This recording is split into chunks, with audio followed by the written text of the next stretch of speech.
Mahakama ya Hakimu Mkazi Kisutu imepanga kutoa uamuzi kwa njia ya mtandao Aprili 28, 2025 kuhusu hoja za pingamizi za mawakili wa utetezi katika kesi ya uchochezi inayomkabili mwenyekiti wa Chadema Tundu Lissu. Kesi hiyo imesikilizwa leo kwa njia ya mtandao mbele ya hakimu mkazi mwandamizi Geoffrey Mhini, ambapo upande wa jamhuri kupitia wakili wa serikali mwandamizi Job Mrema umesema kesi hiyo imeitishwa kwa ajili ya Lissu kusomewa maelezo ya awali ya PH.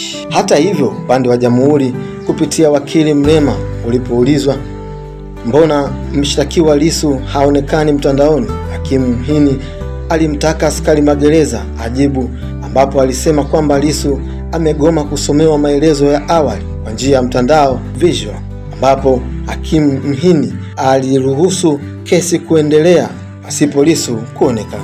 Katika kesi hiyo, Lissu atatetewa na jopo la mawakili 31 wakiongozwa na wakili Mpare Mpoki ambaye aliungana na Alute Mugwai, Peter Kibatala na Jeremia Mtobesia kuwasilisha mapingamizi. Miongoni mwa hoja kuu za mapingamizi yao kwamba wanapinga utaratibu wa kesi hiyo kusikilizwa kwa njia ya mtandao, huku akitaka mtuhumiwa afikishwe mahakamani ili asomewe maelezo ya awali yani PH. Lazima upande wa jamhuri, utetezi na mtuhumiwa wawepo mahakamani sambamba na mtuhumiwa kusaini karatasi ya maelezo.